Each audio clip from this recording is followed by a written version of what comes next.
No worries, क्योंकि here I am. तो अभी हम देखने वाले हैं structure of a pollen grain. तो अभी हम स्टार्ट कर रहे हैं पोलन ग्रेन। ये सबसे इम्पॉर्टेंट लाइन है, बहुत इंपॉर्टेंट लाइन है। The pollen grain represent the male gametophyte. ये बहुत आईएमपी है। The pollen grain represent the male gametophyte. ये बहुत इंपॉर्टेंट है, ये हमें एग्जाम में याद रखनी है। पोलन ग्रेन रिप्रेजेंट क्या करता है? Male gametophyte.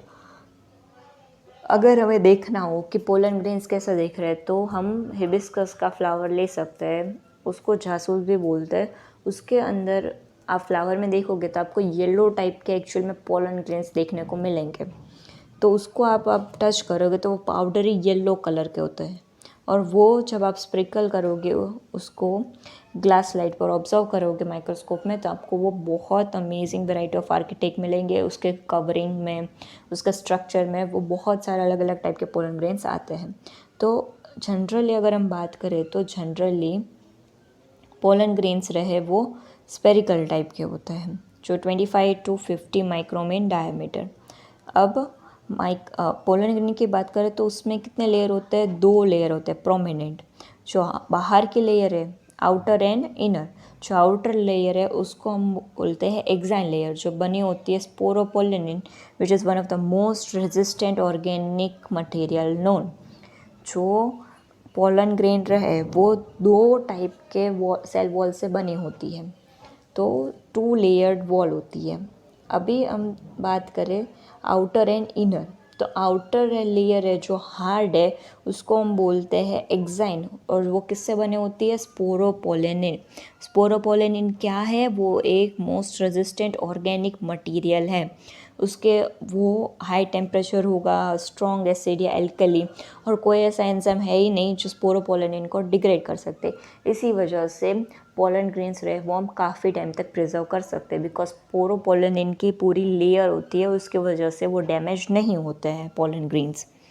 अभी पोलन ग्रेन्स के एक्साइन में पूरे एक्साइन कंटिन्यूस लेयर नहीं होती है। एक्साइन रही वो कहीं कहीं जगह पे पोर्स होते हैं, और उस जहाँ से जर्म पोर, उसको हम बोलते हैं जर्म पोर्स, वहाँ से जर्म ट्यूब निकलती है। जब हम आगे पढ़ेंगे कि वो फर्टिलाइजेशन में, जर्मिनेशन में आगे, तब हम ये रियलाइज़ करेंगे कि जर्म पोर का कितना बड़ा इम्पोर्टेंट रोल है। तो एक्साइन लेयर रही वो कंटिन्यूअस नहीं है, उसके अंदर जर्म पोर्स है। तो अगर हम एक्साइन को हम शॉर्टली याद रखना है तो कैसे कि एक तो आउटर लेयर है hard layer, it is made up of sporopollenin, और उसके ऊपर जर्म पोर है। Second is the inner wall. Inner wall रही उसको हम बोलेंगे intine. Exine and this is the inner wall को हम बोलेंगे इंटाइन। वो कैसी है? थीन है, एक्साइन की तरह हार्ड नहीं, और ये कंटिन्यूस लेयर है। और एक्साइन रहा वो हमने देखा था इनकंटिन्यूस लेयर है, that is broken down in pieces, और it is made up of cellulose and pectin. उसमें हमने क्या देखा था? Exine is made up of sporopollenin, और intine is made up of cellulose and pectin. जो साइटोप्लाज्म है पोलन ग्रेन्स का, वो surrounded by a plasma membrane. ये पूरा सेल है, उसके अंदर जो साइटोप्लाज्म है वो सराउंडेड किससे है? तो कि प्लाज्मा मेम्ब्रेन से। पोलन ग्रेन्स में, पोलन ग्रेन्स जैसे मैच्योर होते हैं उसके अंदर 2 सेल्स होते हैं। कौन कौन से? एक तो vegetative cell and the generative cell. Vegetative cell रहा वो बिगर है, this is the vegetative cell, and this is the generative cells. Vegetative cell रहा वो बहुत बड़ा है और उसके अंदर फूड रिजर्व भी काफ़ी और इरेगुलरली शेप्ड है। और जनरेटिव सेल रहा वो स्मॉल, और कहाँ पे फ्लोट करता है? In the cytoplasm of the vegetative cell. It is a spindle shape with the dense cytoplasm and a nucleus. ये हम देख रहे हैं, ये स्पिंडल शेप का है और डेंस साइटोप्लाज्म है किसके अंदर? In the generative cell. अभी हम मोस्ट ऑफ बात करें कि जो मोस्ट 60% एंजियोस्पर्म की बात करें तो उसमें क्या होता है कि पोलन ग्रेन्स ये 2 स्टेज पे पोलन ग्रेन्स रहे वो उड़ जाते, दैट इज़ अ डेहिसेंस। बाकी के जो 40% बचे उसमें क्या होता है? इसमें भी सेल्स रहे वो डिवाइड होते हैं। इन द रिमेनिंग स्पीशीज क्या होता है कि बहुत सारे एंजियोस्पर्म में, ऑलमोस्ट 60% ऑफ द एंजियोस्पर्म में क्या होता है कि पोलन ग्रेन्स ये 2 स्टेज सेल पे ही शेड हो जाए, that is the vegetative cell और जनरेटिव सेल्स पे ही वो शेड हो जाते हैं। बट बाकी के जो रिमेनिंग 40% में उसमें क्या होता है, ये जो जनरेटिव सेल रहा वो डिवाइड होता है। कैसे? माइटोटिकली। माइटोटिकली यानी रिडक्शन डिवीजन नहीं होगा, माइटोटिकली डिवाइड होते हैं 2 सेल्स में और उसको हम बोलते हैं male gamete before the pollen grains are shed, यानी कि वो 3 सेल स्टेज पे हो गए डिवाइड। जो 60% में हमने क्या देखा था कि वो most of the pollen grains रहे वो vegetative cells and generative cells, यानी कि पोलन ग्रेन्स 2 सेल स्टेज पे ही शेड हो जाता है।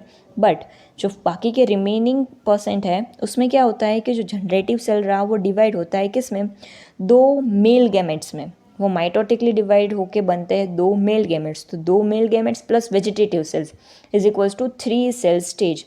तो याद रहे अगर क्वेश्चन में ये पूछा है कि 3 सेल स्टेज कौन रिप्रेजेंट करता है, तो ये नहीं कि वेजिटेटिव सेल और 2 जनरेटिव सेल्स, नहीं, vegetative cell plus 2 male gametes is equals to 3 cell stage.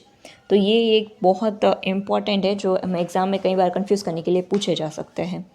अभी पोलन ग्रेन्स के बारे में हमने इतना पढ़ा, लेकिन पोलन ग्रेन्स रहे वो बहुत सारे सीवियर डिजीज़ और एलर्जी भी कॉज करते हैं और उसकी वजह से chronic respiratory disorders like asthma and बहुत सारे डिजीज़ हमें करते हैं कॉज। क्रॉनिक डिजीज़ यानी कि लॉन्ग टर्म डिजीज़ हमें करते हैं। अभी यहाँ पे एक इम्पॉर्टेंट है, that is it is mention that parthenium और कैरेट ग्रास, ये याद रखना है कि पार्थेनियम का दूसरा नाम क्या है, कैरेट ग्रास। वो किसके साथ आए थे जब हम इम्पोर्ट कर रहे थे वीट को, और वो पार्थेनियम और कैरेट ग्रास उनके साथ आ गए थे, जिसकी वजह से पोलन एलर्जी बहुत होती है। जब वीट ला रहे थे उसके साथ ये कैरेट ग्रास और पार्थेनियम आ गए थे जो हमें कॉज करते हैं पोलन एलर्जीज। एक्चुअल में पोलन ग्रेन्स की बात करें तो वो बहुत ही न्यूट्रिशियंट होते हैं और अभी रिसेंटली अभी फैशन है कि हम पोलन के प्रोडक्ट्स हम बहुत खाते हैं और सप्लीमेंट की तरह यानी कि फूड की तरह। वेस्टर्न कंट्रीज़ में बहुत सारे पोलन ग्रेन्स के प्रोडक्ट मिलते हैं जैसे कि सिरप्स और टैबलेट्स के फॉर्म में।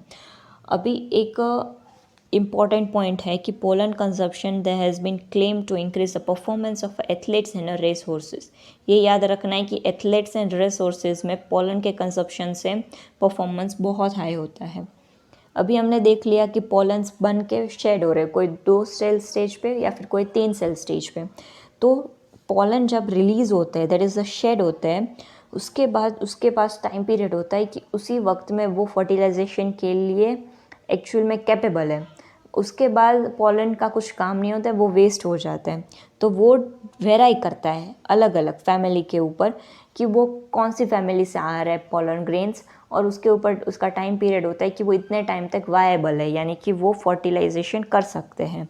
जैसे कि हम बात करें तो pollen grains lost viability within 30 minutes of the release in the member of Rosaceae, Leguminosae and Solanaceae. ये तीनों जो फैमिली है उसमें जब पोलन ग्रेन्स रिलीज़ होते हैं तो 30 मिनट तक ही उनको टाइम होता है, उसके बाद वो नॉन वायबल हो जाते हैं। तो 30 मिनट्स तक का ही उन्हें टाइम रहता है। अभी हम देखा कि ये पोलन ग्रेन्स को हमने देखा था कि स्पर्म को हम फ्रोज करके हम रखते हैं, स्टोर करना पॉसिबल है ताकि ह्यूमन आर्टिफिशियल इंसेमिनेशन के लिए। वैसे ही पोलन ग्रेन से उनको भी हम स्टोर कर सकते हैं बहुत सारे सालों तक इन लिक्विड नाइट्रोजन, जिसका टेम्परेचर है -196 डिग्री सेल्सियस। ये याद रखना है कि नाइट्रोजन लिक्विड में हम स्टोर किए जा सकते हैं और उसका टेम्परेचर कितना होना चाहिए, -196 डिग्री सेल्सियस। ऐसे पोलन को हम यूज होते हैं इन pollen bank similar to seed banks in breeding programme से।